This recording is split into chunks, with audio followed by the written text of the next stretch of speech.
una conversación entre dos personas que están en la iglesia, pero no se conocían. El uno le dice: hola, mucho gusto, yo soy Juancito, Juanito. Y el otro le dice: es un placer, y le extiende la mano. Y le dice: yo soy Dios. Queda en silencio el primero, después de semejante cosa, y después de unos instantes le responde: baboso. Pero alguien que se atreva a presentarse a la otra persona diciendo yo soy Dios, ¿no merece que le digan baboso? Merece, claro. Pero ¿por qué alguien diría algo así?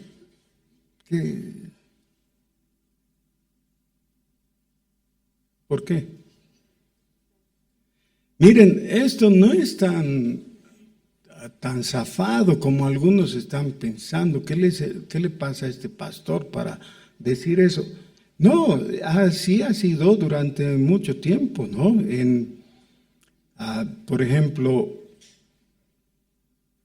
los cortesanos de Nabucodonosor le dijeron: hemos pensado que tú te exaltes a ti mismo haciendo una estatua de oro que te represente y todos tengan que adorarte a través de esa estatua. Y él dijo: sí, está bien. Y construyó una estatua con dimensiones asombrosas, bañada en oro, y tenía la gente que adorarle. Esa es la historia de los 3 amigos de Daniel, ¿se acuerdan? Eso es. Y más tarde, en la siguiente generación, cuando Daniel estaba en la corte persa, a los cortesanos le dijeron: es necesario que decretes que el que pida a cualquier dios que no seas tú, vaya al foso de los leones. Es decir, los reyes en ese tiempo parece ser que tenían la debilidad de creer que eran dioses. Ahora, quizás las personas no usan ese nombre, pero las pretensiones suelen ser siempre las mismas. Ahora, por favor, traten de imaginarse, ¿ya? Tenemos, por un lado, a Dios, por otro lado, al hombre. Se miran cara a cara y lo correcto sería que el hombre mire a Dios y diga: tú eres Dios, ¿o no? Eso es lo correcto, ¿no? Eso está bien. Dios no va a tener inconveniente en decir: tú eres el hombre, porque Dios ha creado al hombre, entonces no se va a equivocar. Claro, así las cosas están claras, ¿sí? ¿Está bien? Ya, ok. Y todo estaría bien con eso, Dios y el hombre reconociéndose cada uno según es. Dios diciendo: esta es mi criatura, el hombre diciendo: él es mi creador. Y así está la cosa. ¿Así sucede? No. Hay una interferencia que Isaías la describe como aquella traba, aquel estorbo que ha surgido en la relación entre Dios. Ahora no estoy poniendo así como que fueran iguales, ¿ya? Entre Dios y el hombre. Y dice: nuestros pecados han hecho separación entre tú y nosotros. Esa declaración de Isaías es válida, es muy importante, necesitamos recordarla porque de otra manera podríamos llegar a conclusiones equivocadas. Dios está ahí, el hombre está en su realidad, pero ahora resulta que para el hombre, Dios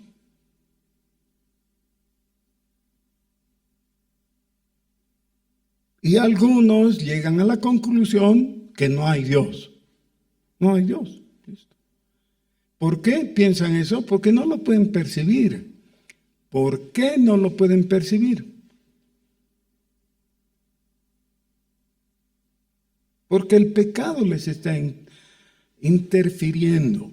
Ahora, es su pecado, porque Dios no tiene pecado. Pero cuando el pecado es quitado, la relación entre Dios y el hombre es una relación que necesita imprescindiblemente una mediación.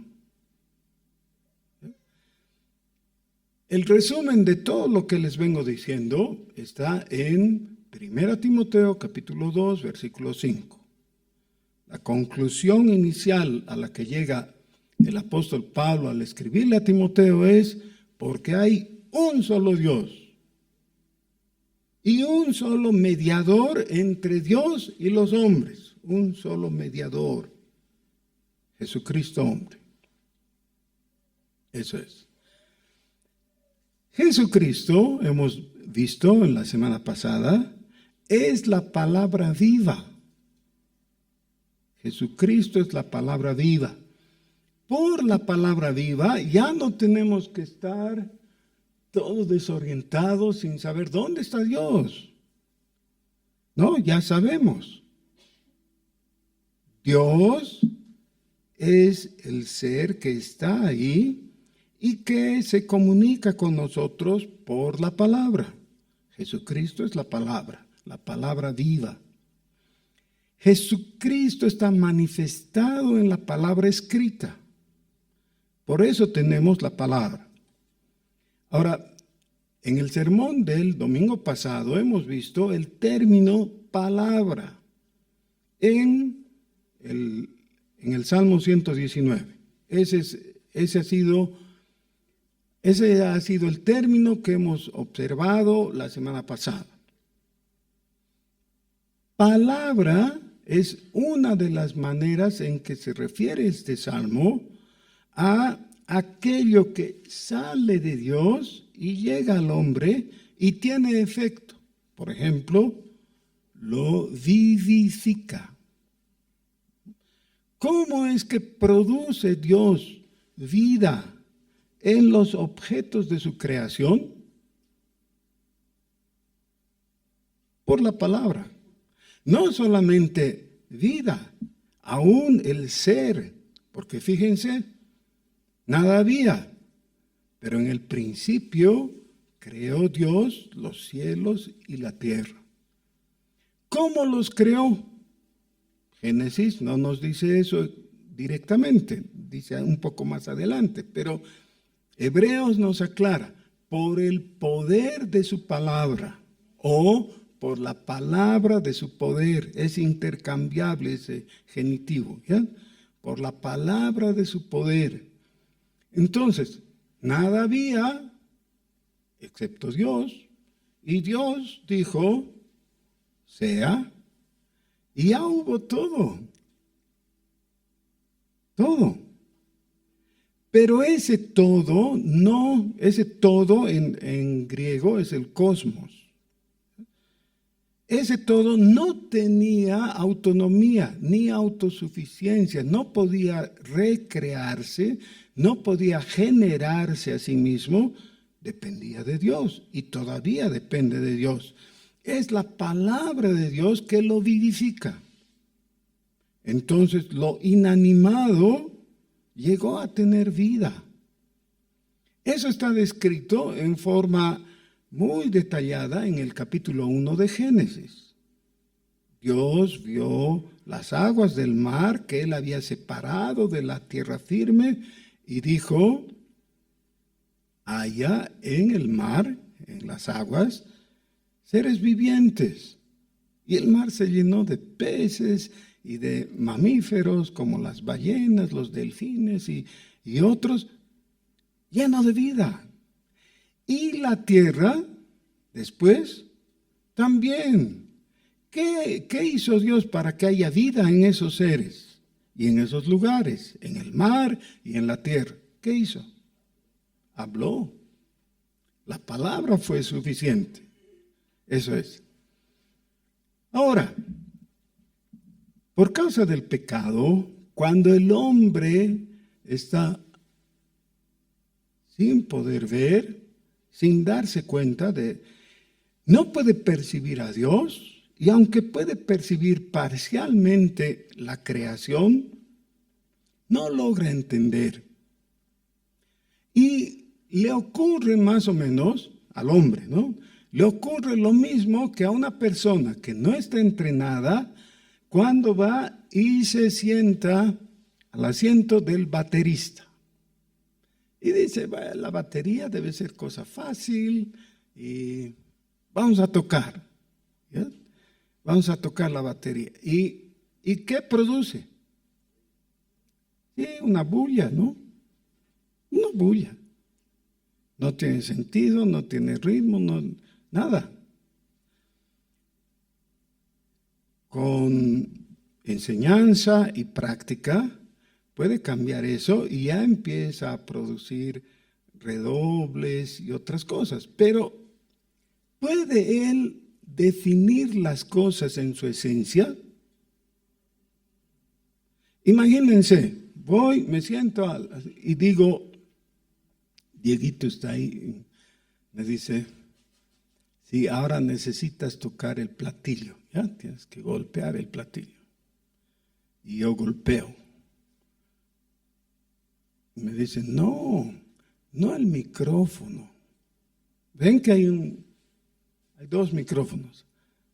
¿Ven? ¿Qué pasa si golpeo el micrófono? Suena como platillo, ¿no ve? Porque yo le digo al micrófono, tú eres platillo. Y si le digo, el micrófono se vuelve platillo, ¿o no? No. ¿Puedo sentarme al asiento del baterista? Puedo. ¿Puedo tocar la batería? Sí, una bulla, pero puedo. Pero puedo decirle al platillo o al tambor, ¿tú eres micrófono? Eso no puedo. Claro, puedo hacerlo, pero sin efecto alguno, ¿ya? Sin una consecuencia que cambie su esencia. El micrófono va a seguir siendo micrófono. Lo más que puedo hacer golpeando el micrófono es destruirlo. Pero no lo voy a convertir en platillo, porque eso no está en mis fuerzas, no está en mi capacidad. El hombre puede hacer muchas cosas, pero no puede cambiar la esencia. Dios es Dios. Yo no soy Dios. Y si digo que soy Dios, ¿qué soy? Un baboso. ¿No ves? Eso dijimos al principio. No soy Dios. No importa que lo diga. El faraón también se creía Dios. Y cuando Moisés fue, el faraón, ¿qué? ¿Este Moisés pretende llevarse a mis esclavos? Claro que no. Claro que no. Y no me vengas con magias y cosas de convertir tu bastón en serpiente. Mis sacerdotes, mis brujos, hacen lo mismo. Yo soy Dios. Baboso.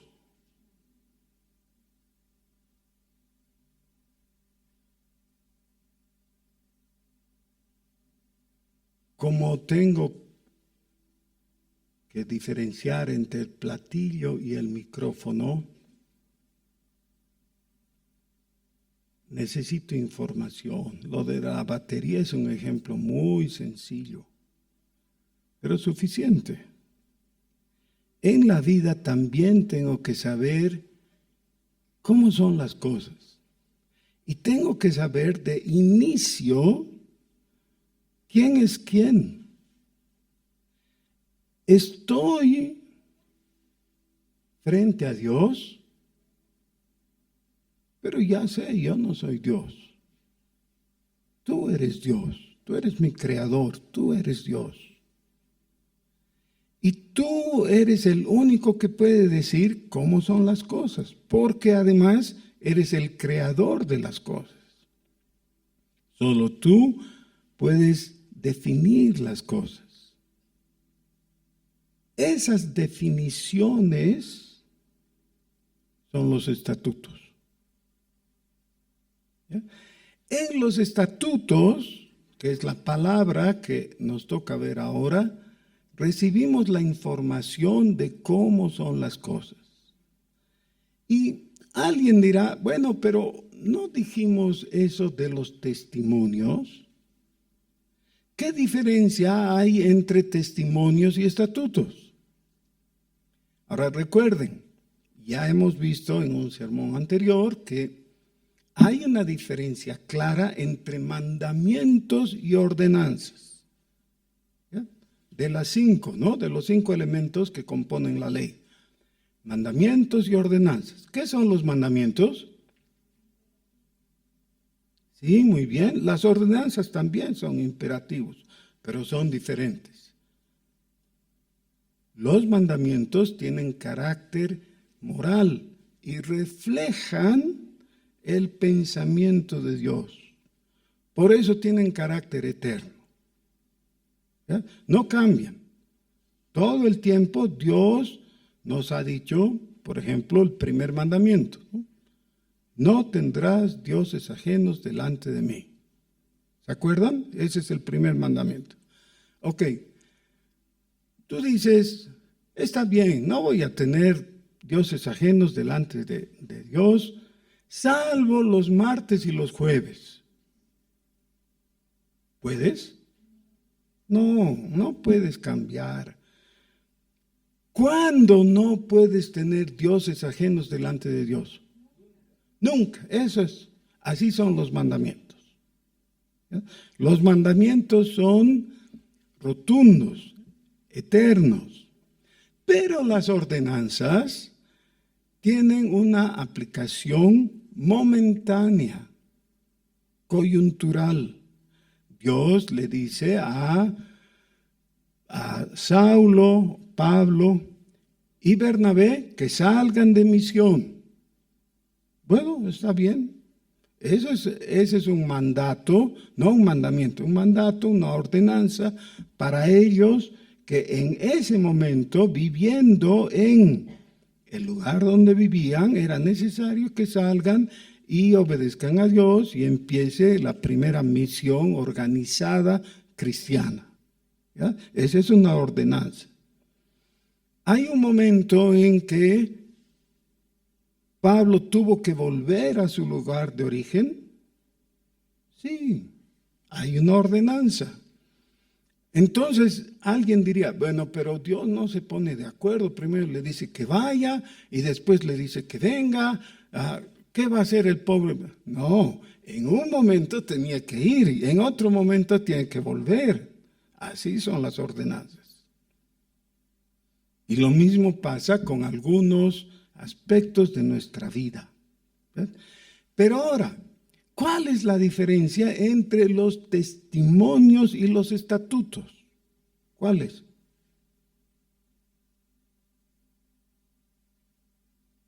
Un ejemplo que seguramente la mayoría de ustedes va a reconocer fácilmente.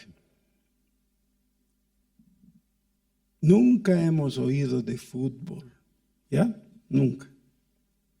Pero estábamos escuchando música en la radio y de repente comienza el programa deportivo y va a comenzar un partido de fútbol. En el partido de fútbol, o en en la transmisión del programa, el periodista deportivo dice lo que está ocurriendo en la cancha. ¿Sí? ¿Está bien?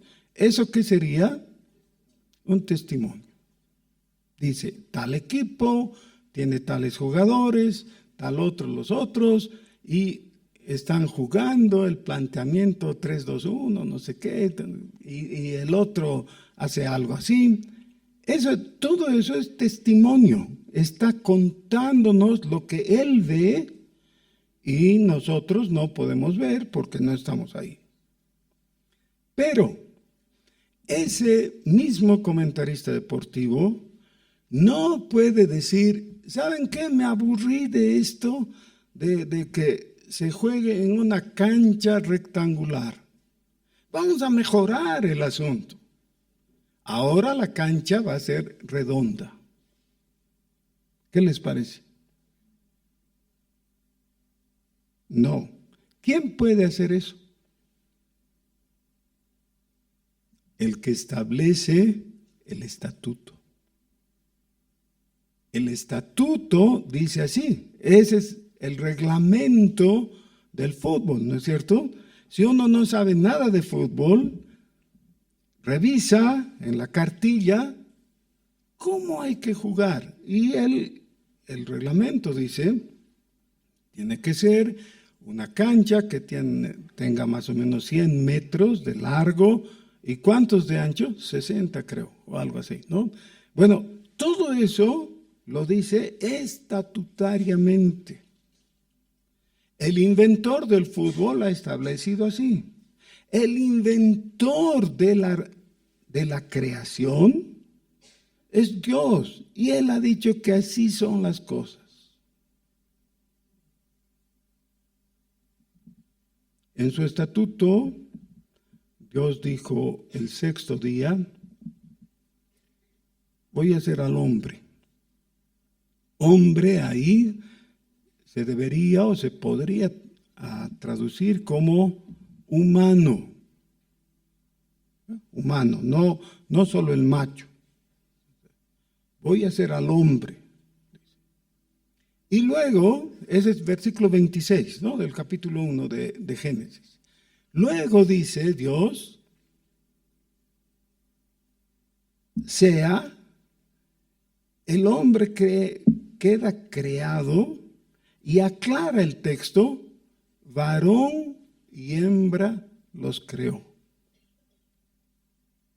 ¿Creó al hombre? Sí, al hombre. Varón y hembra. ¿Qué es eso? Estatuto. El estatuto dice, así son las cosas. Dios ha dicho en determinadas circunstancias, así son las cosas. Y así son. Y el hombre puede tratar de modificar eso de todas las maneras posibles y se va a dar cuenta que en realidad el hombre, el ser humano, sigue siendo varón y hembra. Y punto. Y puntito. Eso es. Ahora, abramos nuestras Biblias en el Salmo 119. Bienaventurados los perfectos de camino, los que andan en la ley de Jehová. Bienaventurados los que guardan sus testimonios y con todo el corazón le buscan, pues no hacen iniquidad. Los que andan en sus caminos. Tú encargaste que sean muy guardados tus mandamientos. Ojalá fuesen ordenados mis caminos para guardar tus estatutos. Entonces no sería yo avergonzado cuando atendiese a todos tus mandamientos. Te alabaré con rectitud de corazón cuando aprendiere tus justos juicios. Tus estatutos guardaré, no me dejes enteramente. 2 veces la palabra de estatutos, en el versículo 5, la última frase, para guardar tus estatutos. Versículo 8, tus estatutos guardaré. En el versículo 12 del mismo Salmo, la segunda línea, enséñame tus estatutos. Versículo 16, me regocijaré en tus estatutos. Versículo 23, cuarta línea, en tus estatutos. Versículo 26, enséñame tus estatutos. Otra vez, si tenemos que traducir estatutos, ¿qué es lo que nos está diciendo? En cada uno de estos casos y varios otros donde en este salmo aparece la palabra. ¿Qué está diciendo? ¿Cómo son las cosas? Eso es. Los estatutos es lo que Dios nos dice, así son las cosas. Otra vez, para que sea fácil captar. Vas a tomar tu primera lección de conducción. Tu primera lección de conducción. Entonces, el maestro, el que te va a enseñar, te dice, pase, siéntese en el asiento del conductor. Y tú, lo primero que sientes es, qué cómodo el asiento. Y piensas así en esas cosas superfluas, ¿no?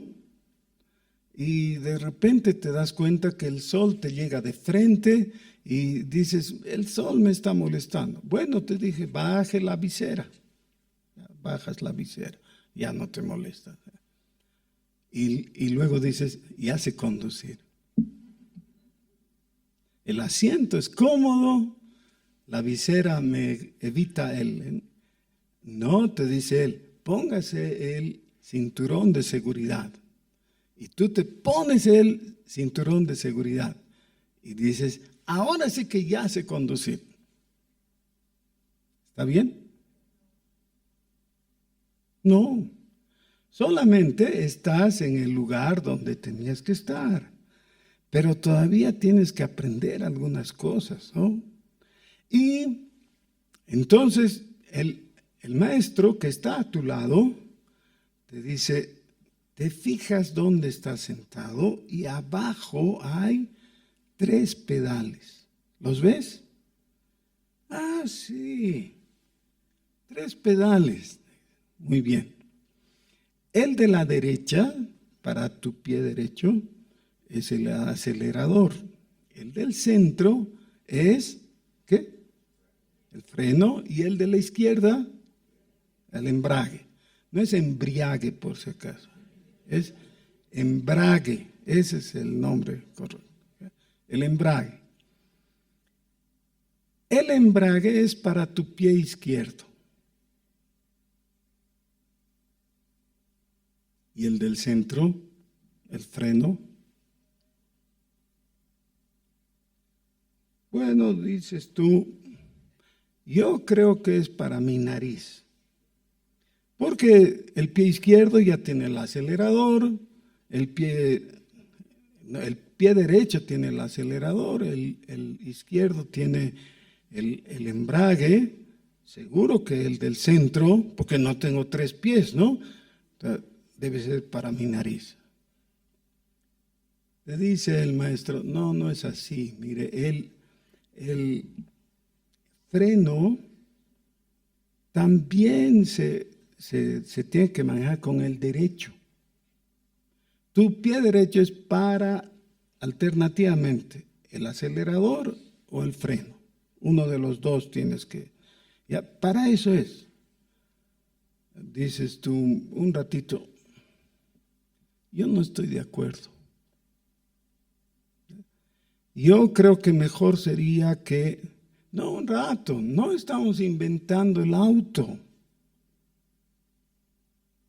Ya fue inventado y el inventor ha determinado que así sea. Tú no tienes que buscarle una mejor función o quizás después de mucho tiempo, puedas hacer alguna innovación, pero ahora lo que te corresponde para aprender a conducir es saber cómo se utilizan esos 3 pedales. Eso es ya. Hermanos, ¿saben qué? Luchamos en la vida solamente por no detenernos y prestarle atención a Dios y decirle: Dios, no sé, la vida es muy complicada, es muy difícil de llevar. Yo a veces me siento anonadado porque pienso que todo esto es cuesta arriba. Y eso es lo que pasa con la gente en general, que no tiene la intención de oír a Dios. Estamos tan empeñados con salir con la nuestra, de hacer nuestra voluntad. Estamos empeñados en lograr nuestras metas sin escuchar a Dios. Volvamos a oír qué está diciendo. Ojalá fuesen ordenados mis caminos para guardar tus estatutos. Les he contado que cuando estaba en quinto de secundaria, ya por años yo estaba muy antojado de tener una moto. Cuando estuve en quinto de secundaria, tuve la bendición de conseguir un trabajo y reunir el dinero y comprarme la moto que tanto quería. El día que me entregaron la moto, me vi dueño de una moto y con la necesidad de llevarla desde Purapura hasta Obrajes. Y no sabía cómo. Claro, tenía idea, hay que montarse sobre la moto y sabía que el freno estaba en la palanca de la derecha, porque las bicicletas son igual, ¿no?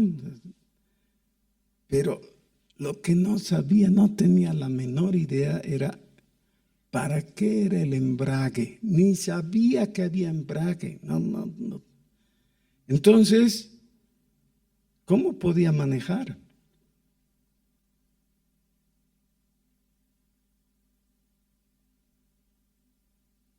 El hombre sin Dios y sin la palabra de Dios está así.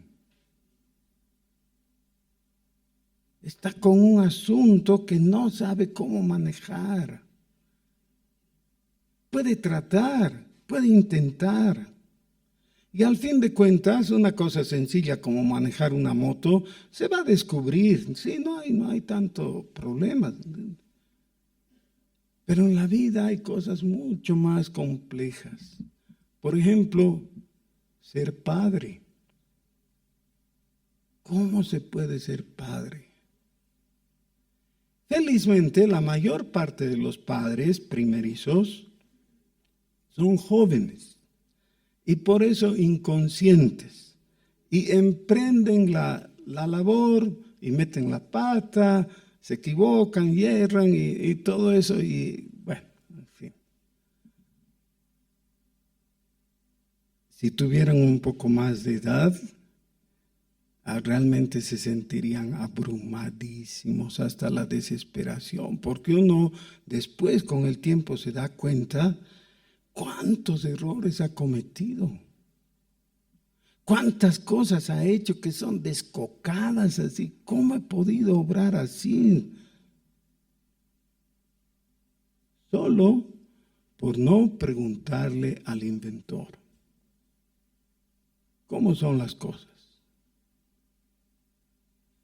Si el inventor del automóvil estuviera ahí y yo por primera vez viera un automóvil y quiero saber para qué es y cómo se usa y todo, ¿no sería lógico que le diga: oiga, señor inventor, ¿este es su invento, el auto? Sí, diría él, claro, yo lo inventé. Por favor, dígame cómo es, cómo funciona. Y hay cosas sencillas como eso que hemos hablado de los pedales, ¿no? Pero luego hay otras cosas más complicadas. No sé qué les ha pasado la primera vez que han abierto el capó.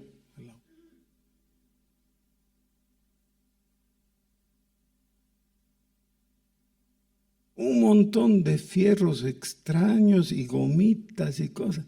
¿Qué es esto? ¿Qué es? No lo sé.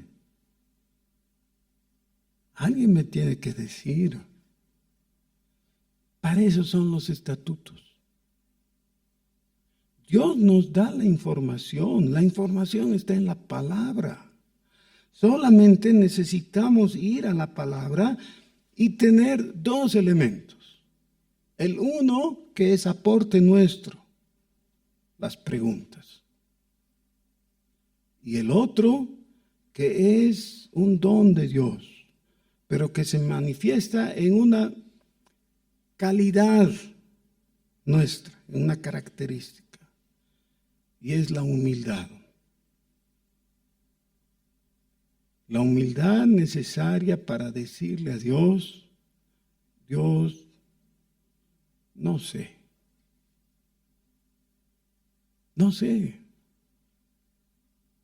estoy en ignorancia, pero una cosita sé que es correcta. Tú sabes. Y a ti te voy a preguntar. Y lo que tú me digas, eso voy a atesorar, voy a guardar, sabiendo que si recibo tu información y la guardo, si le hago caso, eso va a ser una bendición. Miren cómo está expresado esto. Ojalá fuesen ordenados mis caminos para guardar tus estatutos. Bendito tú, oh Jehová, enséñame tus estatutos.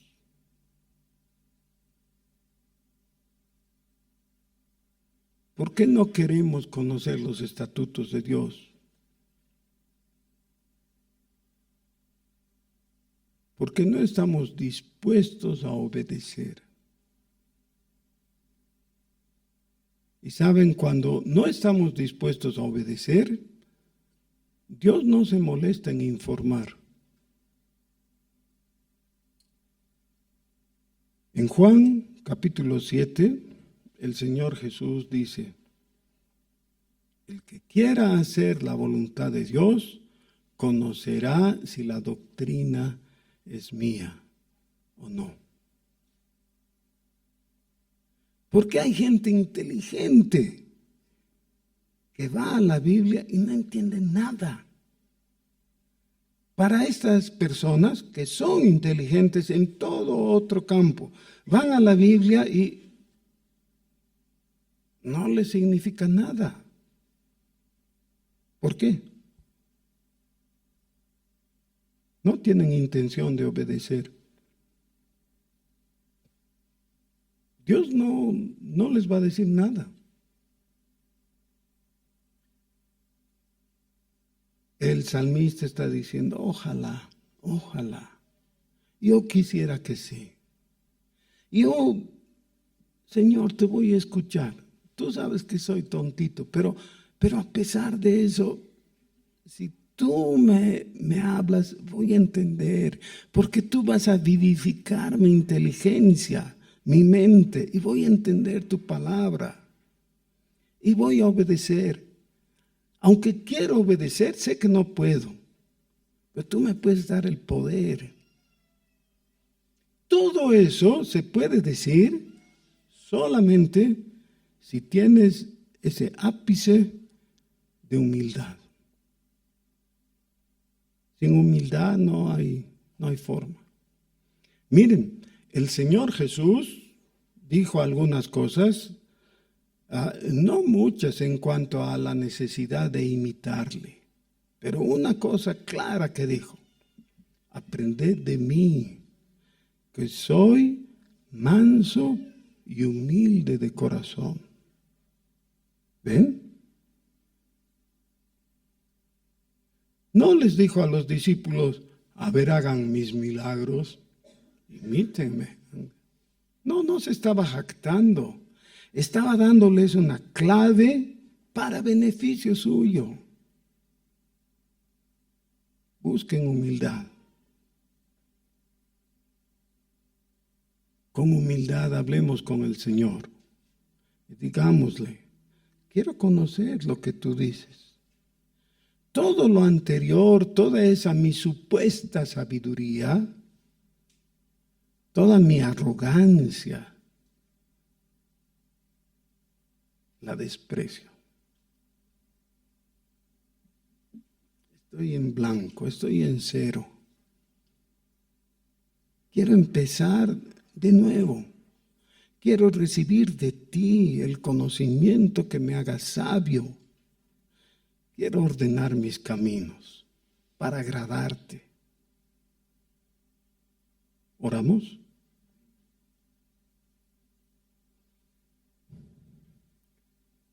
Señor nuestro, con toda sinceridad te decimos que estamos muy cerca de ser denominados babosos. Nos hemos creído la gran cosa. Hemos pensado que todo lo podemos resolver, que tenemos en nuestro bolsillo la solución. No es así, Señor. Señor, tú eres Dios. Nosotros, ovejitas de tu prado, gente necesitada de ti. Comunícanos, infórmanos, danos a conocer tus estatutos, oh Señor. Muéstranos lo que tú dices, qué está bien y qué está mal y lo que necesitamos, Señor. Hemos errado tanto, hemos fallado, te hemos defraudado. Señor, nos hemos defraudado a nosotros mismos. Perdón. Queremos empezar de nuevo, contigo, de tu mano. Abre nuestros oídos, Señor. Que tu ley tenga sentido en nuestro corazón. Que de verdad guardemos tus estatutos. Que la actitud de nuestro corazón sea todo el tiempo volver nuestros ojos a ti. Señor, ten misericordia. Por Jesús. Amén. Antes de bajar del púlpito, quiero que veamos lo que dice el apóstol Pablo en la epístola a los Efesios. Versículo 16 del capítulo 1. No ceso de dar gracias por vosotros, haciendo memoria de vosotros en mis oraciones, para que el Dios de nuestro Señor Jesucristo, el Padre de gloria, os dé espíritu de sabiduría y de revelación en el conocimiento de Él, alumbrando los ojos de vuestro entendimiento, para que sepáis cuál es la esperanza a que Él os ha llamado y cuáles las riquezas de la gloria de su herencia en los santos, y cuál la supereminente grandeza de su poder para con nosotros, los que creemos, según la operación del poder de su fuerza. Alumbrando los ojos de nuestro entendimiento. El Señor sea glorificado.